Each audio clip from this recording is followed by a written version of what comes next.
Hey guys, thank you so much for stopping by. I wanted to film another trying out new makeup video because a lot of you seem to like my last one and I had fun filming it and I'm glad that you guys liked it as well. So today I am testing out some new products. I have them all on my face and I will tell you guys, even though my last video was full of products that I ended up loving, there were definitely some fails that I tried out today. There are some products in this video that I've tried multiple times, some products that I've tried a few times, and then some products that are brand new. I do have to say thank you so much to Flower Beauty for sponsoring today's video. I was so excited to try out some of their new products that are available now only at Ulta Beauty and flowerbeauty.com. So I will be using their new Warrior Glitter Shadows today, and these are really beautiful, so I can't wait to show you how they actually apply. But first I will do some swatches just to give you an idea of which colors they do have available. They just released 6 really beautiful metallic glittery eyeshadows, and they're just so lightweight and comfortable on the eyes. They dry down and the glitter stays in place all day long, so you don't get any glitter fallout or any creasing throughout the day. And the metallic base is just opaque and beautiful, and they look so pretty. I love the colors that they created. They have a really nice, precise applicator that's just angled perfectly, so you can get all the way from like the inner corner of your eye and then blend it out all over your eye, so you can do a quick, easy go-to eyeshadow look with one of them, or you can use them as an eyeshadow topper or even as a glitter liner, which is really fun. So I've been testing them out and I wanted to include them in today's video so I can show you how the products actually apply and wear throughout the day, along with a few other new Flower Beauty products. So make sure to stay tuned so you can see the actual application in today's video and just how they wear throughout the day. I think I'm actually going to use the Natasha Denona Mini Lila palette today. I just talked about this in a haul video. So the palette is beautiful. It comes with 5 different shadows. I've been playing around with it a little bit and I haven't made my mind up about it. The eyeshadow formula is definitely different than what I'm used to. So I'm going to start with the shade Flint and use this as a transition color. So I think the thing about these shadows is that they are so pigmented and they stay in place so well throughout the day, but they take a little extra blending. And I really like shadows that blend out easily, and these are not those shadows. So you have to go in with a very small amount. I think I even went in with too much and just blend it basically until your hand hurts. I'm going to take my ColourPop tapered blending brush and the shade Poisonberry and blend this into the crease. Honestly, I'm not sold on these eyeshadows. I think that I want to love them because everybody, like a lot of people, love them and rave about them, but they're kind of difficult to work with. And I've heard that the mini palettes are a different formula than like the actual larger palettes, but it just takes a lot of work. It's not like an easy eyeshadow formula to work with, and I think I prefer shadows that are a little bit more blendable and just effortless. Like, do you just see how it's not blending? It's so difficult to work with. Honestly, this looks really terrible. It just looks really patchy. It's not blending well at all. So let's keep going. Maybe I just didn't blend out my eyeshadow primer really well over there. But this one seems to be blending out better. It's still not like an easy blend, but it does look better. So I'm just going to work on them a little bit longer and then I'll be right back. I do not know what's going on right here, but I cannot get the color to stick right there.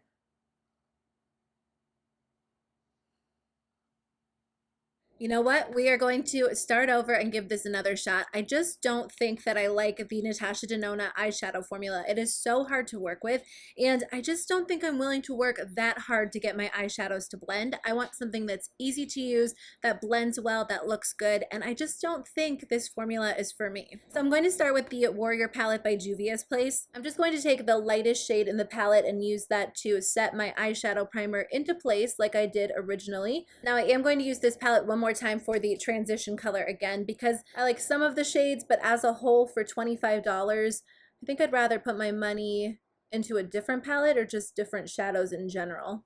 I'm going to go in with this medium brown shadow and just blend that into the crease. And I think I'm just going to go with like a really warm look. I haven't done a warm look in a while, to be honest with you. I used to be like a big warm eyeshadow fan, and I do still like warm shadows, but lately I've been doing a lot of cool toned looks, a lot of colorful looks, so it might be fun to pull out some warm shadows. So my camera quit recording. It was totally my fault. I went to adjust the lighting so you could see everything better, and I think I turned it off, but we are recording now. The only other step that I did was to take the Lexi 227 blending brush and the dark brown shade in the palette and I just blended it into the outer corner and then up into the crease, and I'm just currently working on blending everything together. So I am going to use one of the Flower Beauty Warrior glitter shadows. I have been using these nonstop. I really want to use Flame just because I'm really feeling the warm eyeshadow today. So I'm just going to apply this all over the lid and then use my finger to blend it out. The applicator is so easy to use. It is a nice angled doe foot applicator, so you can get really precise application, especially in that inner part of your eyelid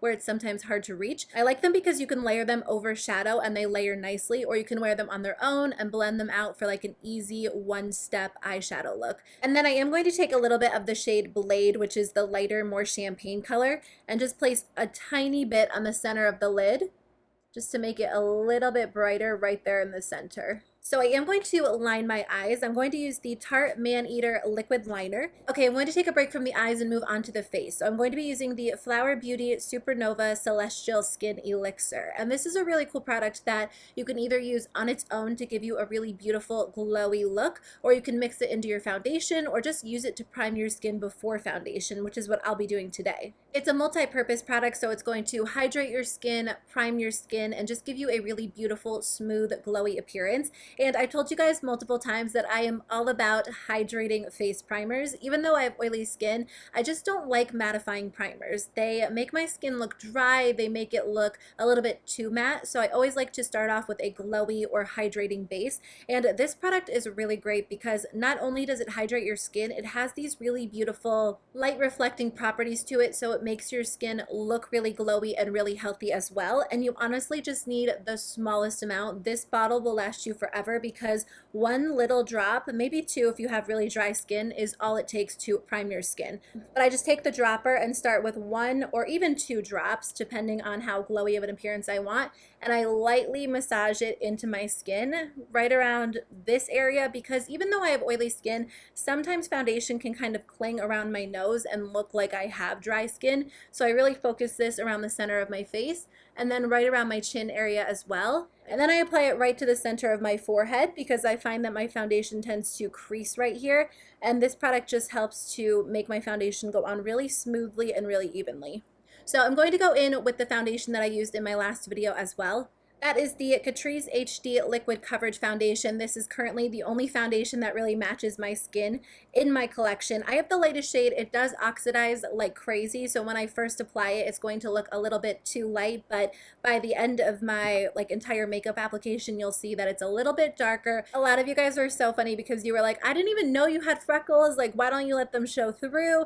The problem with freckles and red skin or acne prone skin is that it's hard to find a foundation that covers up redness or acne scarring but doesn't cover freckles. Like, my skin and my face especially just has a tendency to get really red. So I always try to find a product that evens out my skin tone so it matches my neck and it's not so red. But in general, when you use a product like that, it tends to cover up freckles too. I mean, as you can see, they're kind of showing through right now. But then I also struggle with acne scarring. So to find a product that covers up acne scarring, it just ends up covering up any freckles that I have as well. All right, I'm just going to take a little bit of the Too Faced Born This Way concealer, which again, I did use in my last try-on video. Sometimes I have a tendency to be a little bit heavy-handed, but a little bit goes a really long way. So I'm using a new setting powder. This one is from Milk Makeup. I did get it sent to me in the mail, but I was planning on purchasing it, so I'm excited to try it out. I have the shade Translucent Light.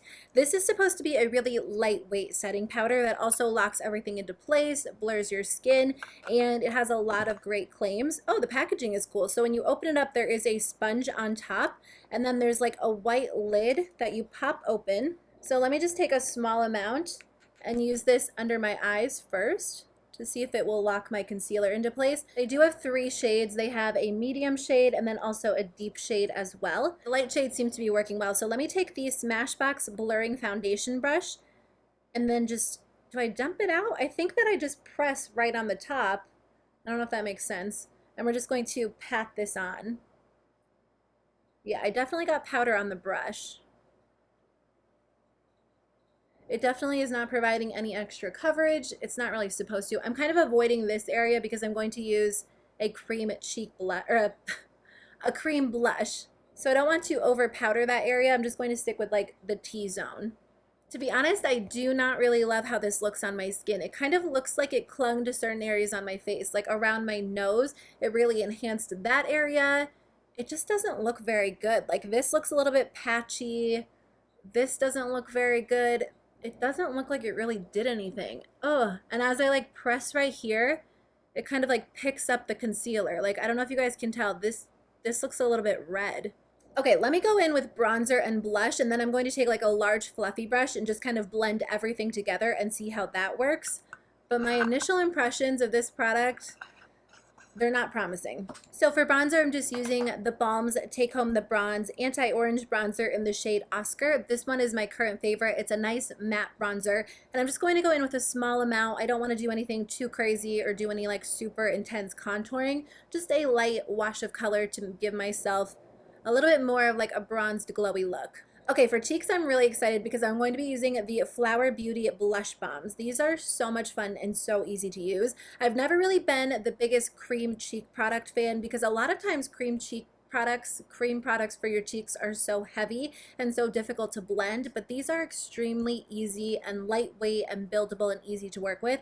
They're like this interesting cream gel formula, so they're very lightweight and naturally glowy on the skin, which I love when it comes to cheek products. I'm going to use the shade Pinched, but I will swatch all of them for you because I do have all of the shades so you can get a feel for what colors they have and which one you might be interested in. I will put like a swatch of like a sheer layer and then also a little bit more of like a built up layer so you can see the type of pigmentation that you can get with each color. It's a very lightweight formula, so you can actually use it on top of powder, or of course if you don't wear powder or don't set your foundation with powder, you can just use it on top of foundation or bare skin, and they blend really easily and really beautifully. They don't dry down super quickly and they're not super heavy, so you can just use your fingers to blend them out really nicely, which I'll show you guys in the application clip, and I just enjoy them a lot. The applicator is really fun and easy to use. I just take the smallest amount. You can just dispense exactly how much you need and just start blending it onto the cheek. I usually start with a light layer and then I build it up to the color that I want, but I like these because they are buildable, so I've always been a little bit intimidated by cream cheek products. But do you see how that just looks so naturally glowy on the skin? That is like my favorite type of look with blushes. If you're a little bit more creative, you can mix two colors together too and get like a custom color, which is kind of fun. And that's what it looks like afterwards. It just looks so natural and so glowy and beautiful. And of course you can layer colors up for more of a pigmented appearance, but I love like very subtle natural blush. I just think it makes your skin look really naturally radiant. Honestly, this powder looks so bad. Like right between my brows, I have a breakout there and it's just like enhancing it. It looks so bad. I think I have to remove the foundation right there and just set it with a new powder. Okay guys, I am back. My skin just does not look good. It looks good where I didn't set it because I didn't really set it in my cheek area, and that looks good where I applied the bronzer and the blush, but where I set it like in the middle of my face, it does not look good. It just looks so cakey, like right around this area of my chin. I kind of fixed this, but it just doesn't look good. So I do not think I like that setting powder. I think it's going to affect how the rest of my makeup wears throughout the day. So I did fill in my brows with the NYX Micro Brow Pencil in the shade Ash Brown. I should have filmed it, but I was just trying to charge my battery because it was dying. I just filled them in really quickly, and I'm going to be using the Milk Makeup KUSH Fiber Brow Gel. They have a few different shades. I haven't used this one. This one is Dutch. I've used the lighter one, and I liked it. I only used it once, so again, this is kind of like a second impression rather than a first impressions, but the wand is nice. It is more of a dry formula. I'm used to using the Essence Make Me Brow Eyebrow Gel Mascara, which is only a few dollars. It works well to lock everything into place, so I think this one's going to have to perform extra well if I'm going to consider it because the Essence one is so affordable. This one's a little bit bigger than the Essence wand, and I like the Essence one because it's very small, very precise, so I feel a little bit nervous with this one, like I'm just going to add a bunch of gel where I don't want it, but I do think it's making my brows look pretty like feathery. This one is my annoying brow, like it just does not cooperate with me. I already got a bunch of gel in the front of it. I don't know about this one. I think that this one's really dark, so when I obviously like mess up, like I hit the upper part of my brow, it's really obvious. You know what? That is not my favorite brow gel. I just think it made my brows look a little crunchy, and a little, like the brow gel itself is too dark. I think it's not just the color, but like the actual product has so much pigment to it, whereas the Essence brow gel is a little bit lighter. So it really just does set your brows into place and add a little extra volume, but this one's like so intense. So, okay, I have to finish the eyes, apply highlight, and apply a lip color. So let me do the eyes first. I'm just going to take that medium brown shadow on a pencil brush and just blend that on the lower lash line.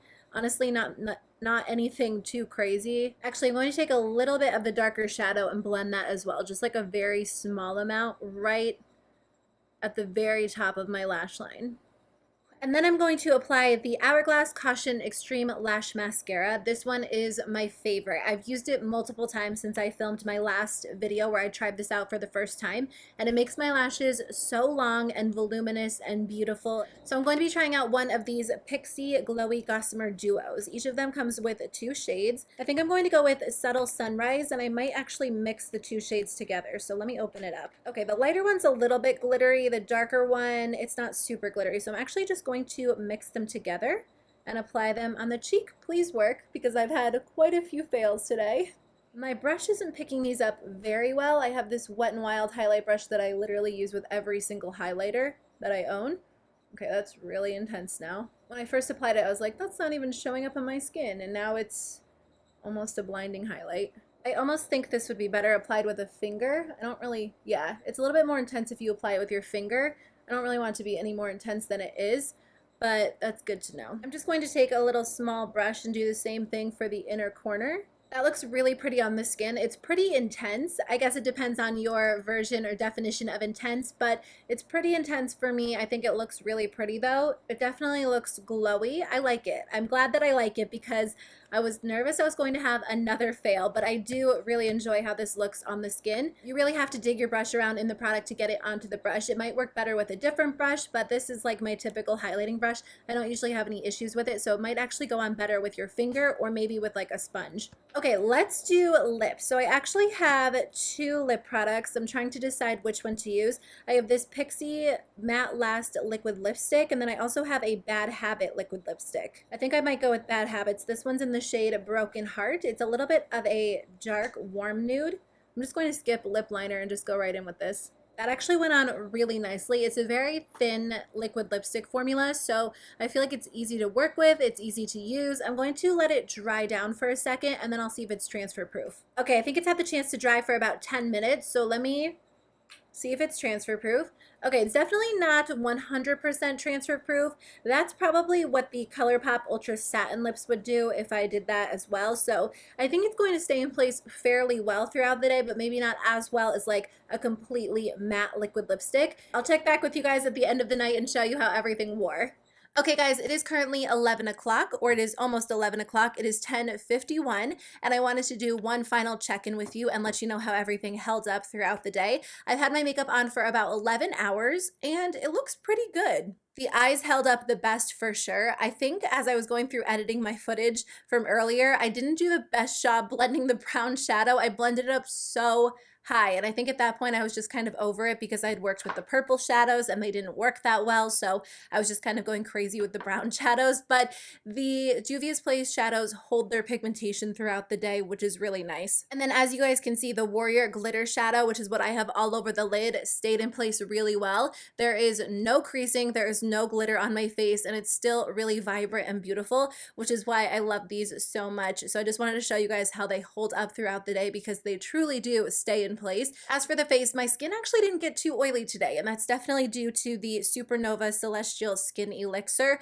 I truly find that the more moisturizing or hydrating a primer is, the less oily my skin gets throughout the day. It seems counterintuitive to put in oil on oily skin, but you will be so surprised by how well your foundation lasts when you use this product, and I really enjoy it. It just gives you a natural, beautiful, luminous, lit from within glow. Now, even though the foundation stayed in place well and my skin didn't get too oily, I don't think I'm a big fan of the Milk Makeup Blur and Set Matte Loose Setting Powder. Where I really focused, this product doesn't look very good. I kind of skipped over my cheek area, and that's what looks the best on my face, but I really focused this in like my T-zone, and it just as soon as I said it, I knew that I wasn't going to like the powder throughout the day. I will say that it looks better in person once I wore it a little bit longer. Like when I first applied it, it did not look very good, but after about like an hour or two, it looked a little bit better. But I think this might be more ideal for those of you that need a very light powder. If you have dry skin, if you have normal skin, if you don't like a heavy powder, this one is going to be the one for you because it is very lightweight,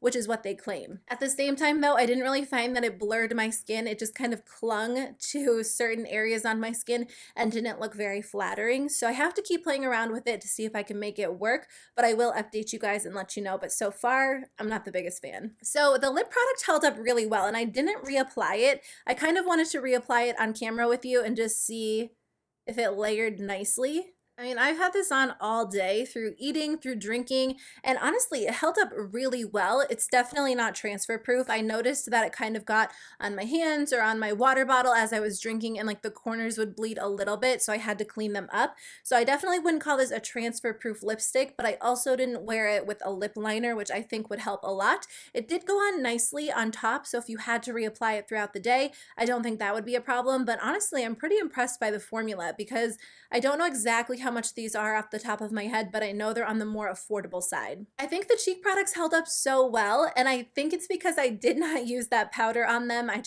That powder is a no for me. The highlighter looks really pretty. It's definitely more of an intense highlighter, but it didn't fade throughout the day, and I love the cream cheek product. It stays in place well, and a lot of cream cheek products wear off very quickly, especially because I do have oily skin, but this one just looks really subtly beautiful throughout the entire day. As for the brow gel, this color is a little bit too dark for me, and the hold is very strong. I think I prefer something a little bit more lightweight, a little more natural looking, so I think this might be a little bit too intense for me. And then the Natasha Denona eyeshadow palette, this was a fail for me. Even though I like these two lighter shades, I think those two look really beautiful on the eyes and they perform really well. The purple shades are a complete fail. They're so hard to work with. This metallic shade is pretty, but their metallics are very dry, so they're not my favorite formula. I think I have so many other shadows at this point that I enjoy more, that are a lot more affordable, that I just don't think I like this. Okay guys, that is the end of my video. Thank you so much for watching, and again, if you're interested in checking out those Flower Beauty products, make sure to check out Ulta Beauty or flowerbeauty.com, but I hope you guys have a great day, and I'll see you in my next video. Bye.